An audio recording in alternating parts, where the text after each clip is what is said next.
I am having a blast with this Eurovision Sundays deep study that I'm doing. As a vocal coach from the States, I have really been isolated in the music scene over here. So, Eurovision, I'm using it this year as a way to, first of all, celebrate the artists who are performing, and then deep diving into the artists from the country that I'm reacting to, and not just like Eurovision entries, but actually like what are they listening to in the country? Like what are Danish people listening to? Check this out. So I've done some research, and Annika is top charts Danish artist. We have I don't know how to say this band yet, of Africa maybe. Then Christopher is another Danish artist, and Medina. And what I'm going to do after this is do what I did for Finland. Is I'm going to react to the Eurovision song here, and then by the time this airs on YouTube, link down in the description, I will have a deep study of these Danish artists in my Europe collection over on Patreon. We did this for Finland last week, and super interesting. I didn't realize how big the hip-hop scene was in Finland. Turns out it's pretty big in Denmark as well. And in the chats over on my Discord chat for Eurovision in Europe, there was a recommendation for me to check out some hip-hop artists from Finland, which was fun. So that's how my channel works. You can influence what I react to over in my community. I'll share more about that later. Let's get on to breakdown. Now, let me see. Søren Torpegaard Lund. Did I get close to saying his name? I was practicing it a little bit, but I'm going to mess up all the pronunciation. Okay, we're going to check out this song. This was an amazing song. I did hear it once in my, I did like a roundup over on Patreon, but I wanted to deep dive into it a little bit more because this is a very interesting song, very interesting vocal. Okay, let's go. Eurovision is so interesting. Min krop den skriger, kan du høre den? Jeg burde sige nej, sagde det var sidste gang, men du har mig. I love the airflow in his tone, the angst. Ja, du har mig. Hear the grit. Du er så syrlig. That's right. I remember this part. The thrusting. And the booty's in the air, that's right.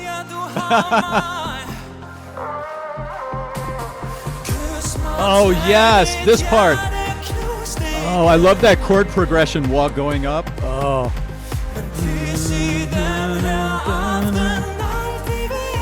Beautiful flip into his falsetto there.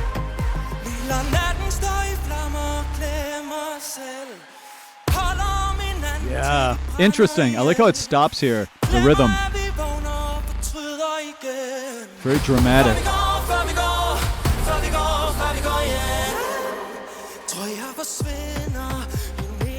Oh, hear how minimal it is.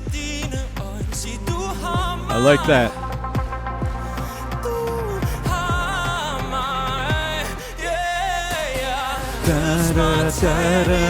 I love that part. Listen, I only heard this when I did like kind of in my little roundup I did a couple weeks ago, and it's still in my head, that chord. What is that?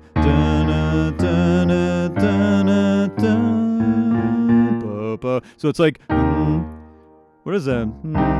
Yeah, it's like C minor, D, E flat, G. That's it. Yeah. So here, check this out. This, and I mean, listen, it's such a strong impression it left. Like I don't, I have only heard this a little bit.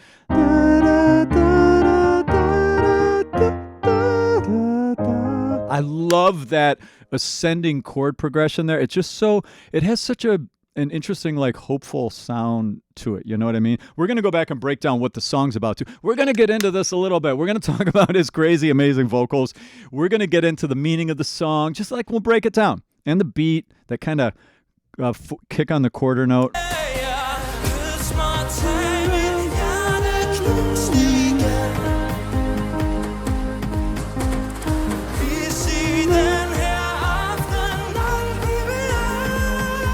Beautiful flip.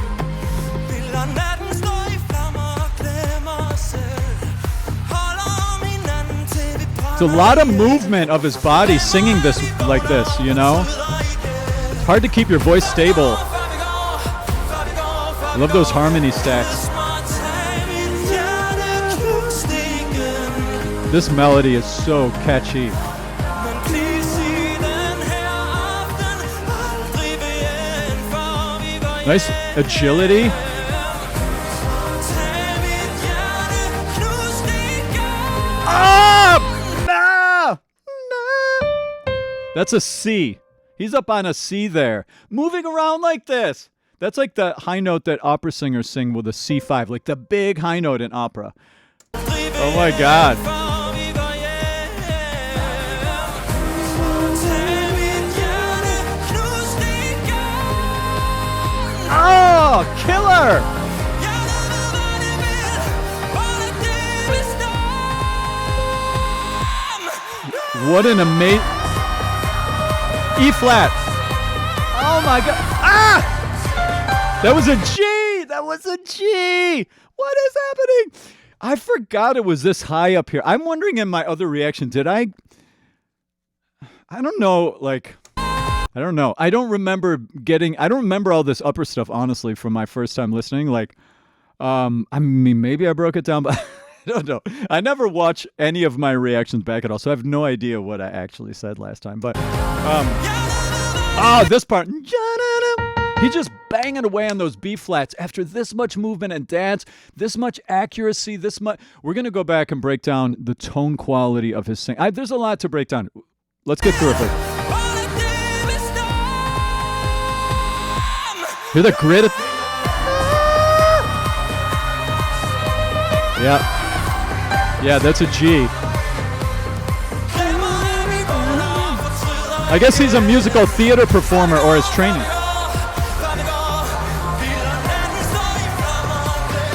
Oh, bang it. The energy.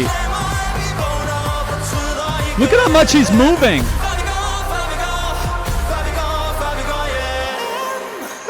Wow.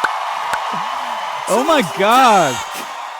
It's even more impressive, I think, the second time. I don't remember, like this ending vocal stuff is crazy. I don't remember noticing. Well, I don't know. You can come watch and see if I noticed it before. I don't know. But like the amount of the complexity of the vocal stuff he's doing is next level. Then throwing in on top of that the amount of movement he's doing over here in this part. It's crazy.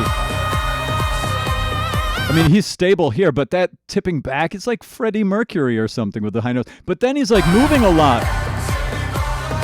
Right here. Look at.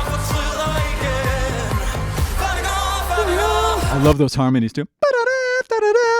Ah, this is cool. Very cool. All right. We're going to go back and break it down a little bit and just talk about him too. Let me see if I can find some of my notes and stuff I have. Yeah, so now, before we go home is this song. Let me try. För wir går hjem. Not as good. I think Søren Torpegaard Lund. I did a little better with his name than I did with that. I don't know. Well, you can help me. Give me tips. I am enjoying, like, one of the things on the channel a lot. Like, I'm exploring music from all over the world. So, like, I'm trying to get a little Korean pronunciation, a little Japanese pronunciation, Danish. Like, I do speak a little bit of German and Italian from my days as an opera singer. By the way, who am I real quick? This is me. I have an amazing team of teachers. I've been a vocal coach for 26 years. I live in the Manhattan, tri-state Philadelphia area. These are my teachers that teach under my tutelage. We do in-person lessons out here, but we have students online all over the world. So if you need a vocal coach, hit us up. The link to all my community stuff, in addition to voice lesson stuff, is down in the description there, okay? So now, let me see if I can find some other stuff. Let's talk about what this song is about first a little bit. Before we go home is, I guess, the translation. A song about wanting one more night before facing consequences. Doesn't that angst, that...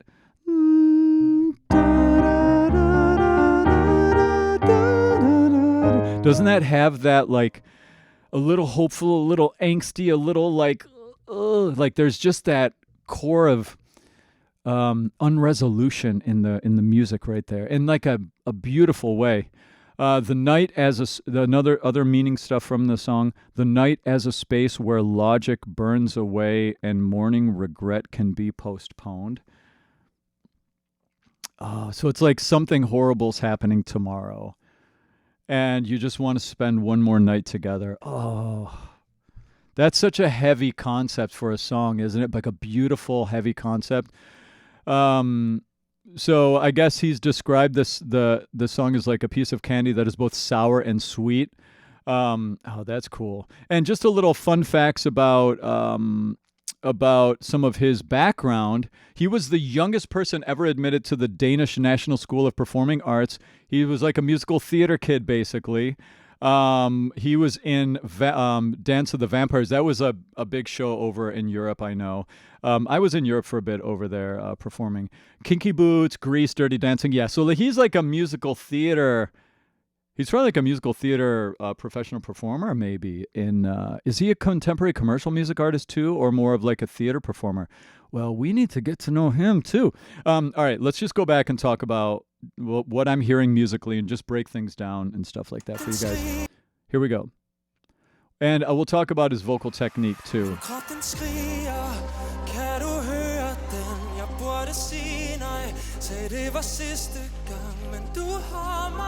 Listen to how expressively connected he is to the text there. And that's one of the biggest things I talk about in my teaching is like, what does it mean? Like when great singing is emotional singing, expressive singing, tethered to what you're talking about. You're not thinking about your voice. You're not thinking about, how many, views am I getting on this live stream? No, that's not the right headspace. The right headspace is, what are these words meaning right now coming out of my mouth? And don't you get that from him? Emotional connection.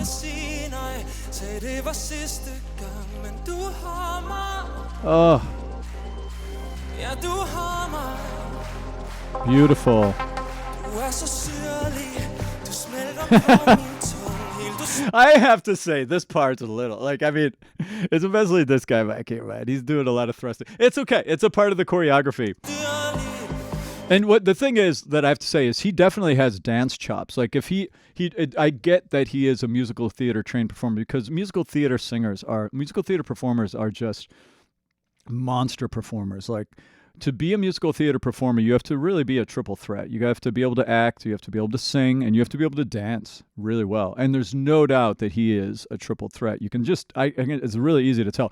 One thing I have to say that's really interesting about his singing relative to other musical theater singers, because I've spent like half of my life helping musical theater singers understand how to sing pop music, basically. Like musical theater singers don't naturally sing pop well exactly because they're much more animated with their word delivery, and contemporary commercial music singers are usually a little more obscured, a little more subtle in some of the vocal paintbrushes and some of the articulation and enunciation that they do. He's got a great pop sound.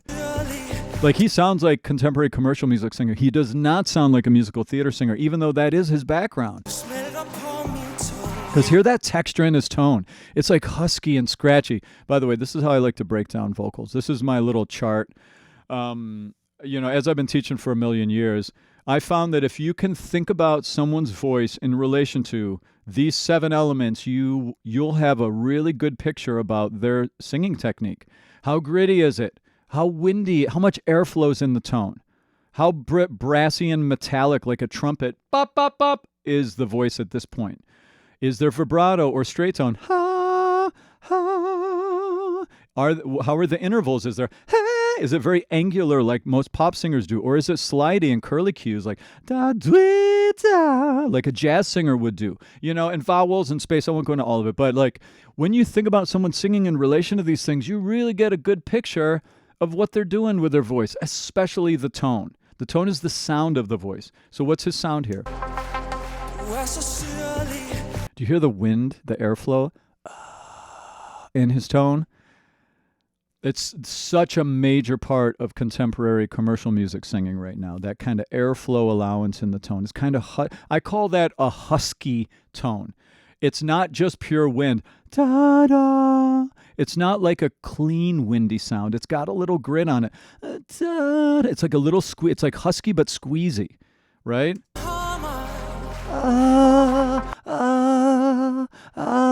It's a little squeezy. It's not, right?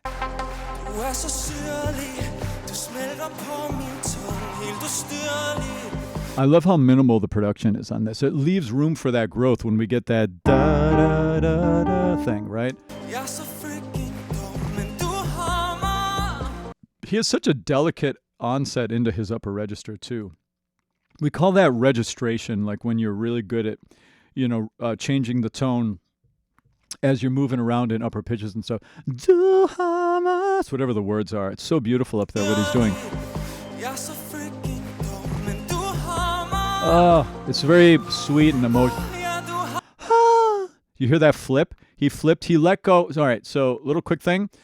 In voice pedagogy, the metallic quality of the tone, we call that thyroarytenoid activation, TA dominance, we call that.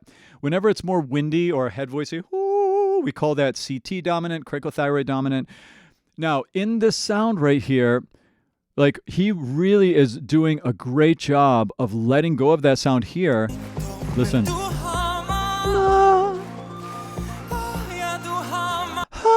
So he lets go of all the metal, all the TA dominance in the tone. And then he comes back in with it right on the next word. And that we call that vertical mixing in the world of voice pedagogy, or I call it that. That's a term I've never heard anybody use, but it just makes sense. We're mixing, we're doing the mix thing, but up and down, as opposed to all in the same pitch range, which I call horizontal mixing, right?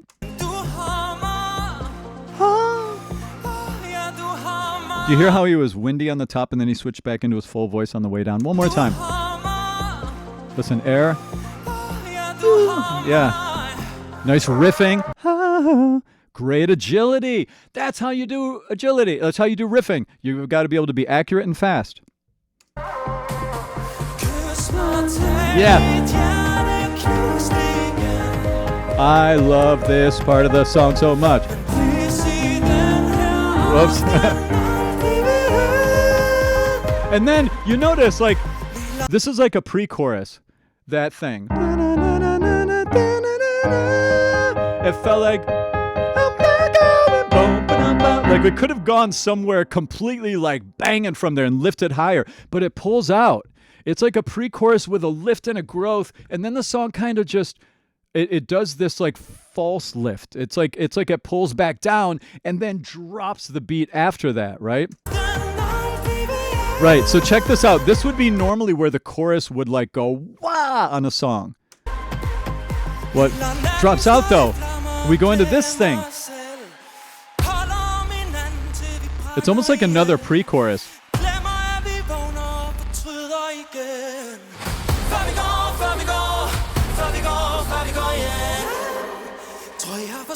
So it's kind of like that's the chorus now. Okay, see, I'm kind of bouncing all around. I don't know, my musical mind is like incredibly ADHD. I'm like, oh, listen to his vocal tone here. Oh, listen to how the song form changed. Oh, listen to, it's like, oh, listen to the instrumentation. What's the song about? What's he wearing? Wait, I want to go, I want to see that. Is that the chorus? It's such a crazy chorus. This feels like the pre-chorus.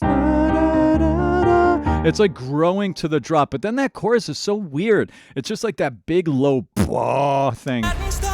This.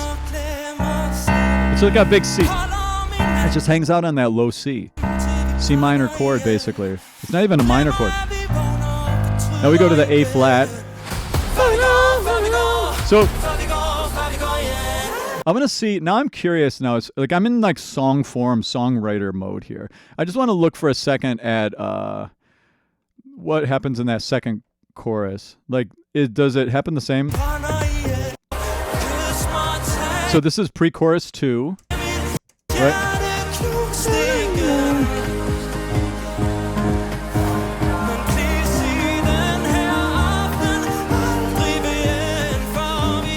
All right, so what's he gonna do here?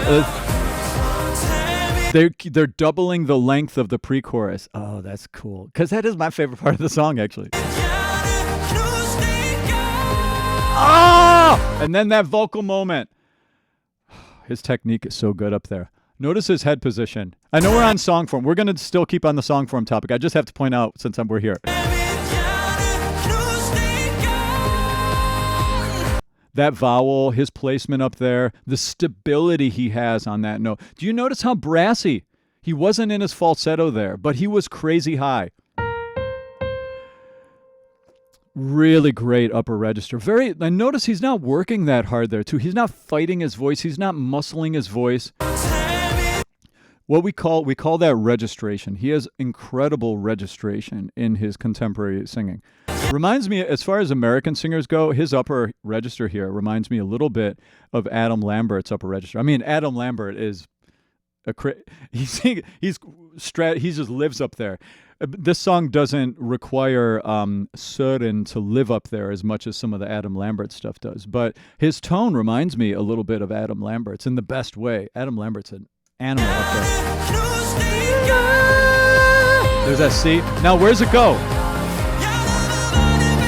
Okay. So we keep that pre-chorus going, and then he's just improvising, hanging out on those B flats up on the C's. And then he puts grit on that one. Let me go back and talk about that in a second after we figure out this song form thing I'm talking about.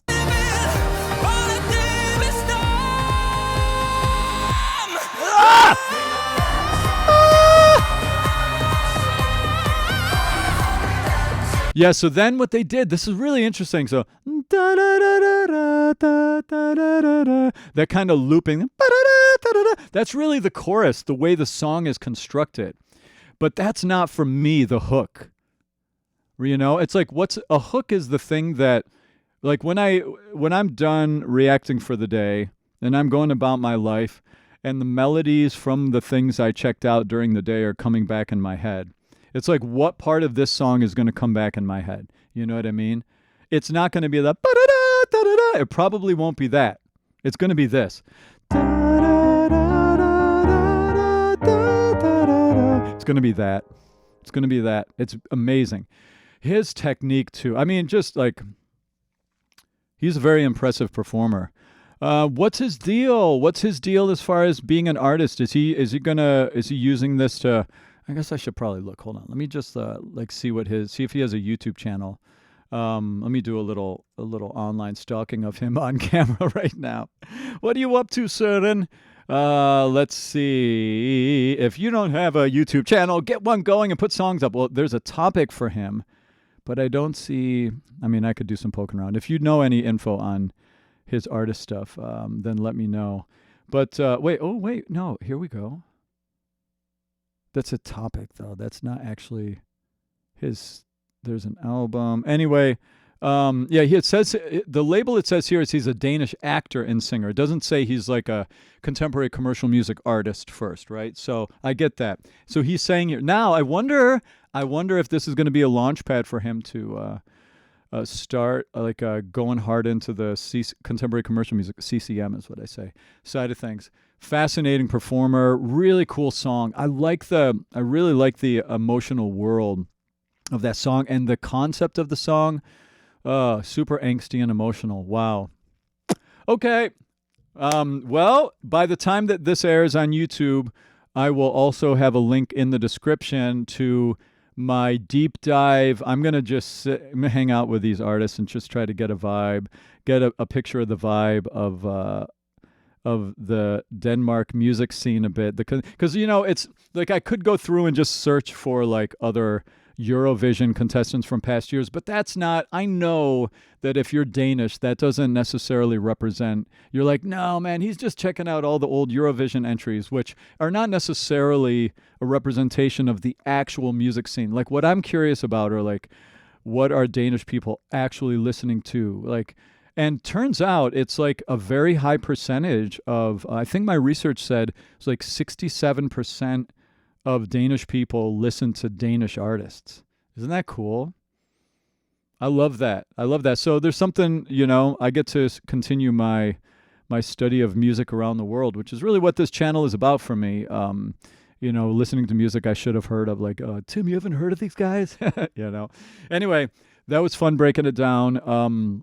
So much more to come with all of this Eurovision adventure. If you want to come over and join, all the links to all of my stuff are down in the description. Okay? All right. I'll see you all soon. Cheers.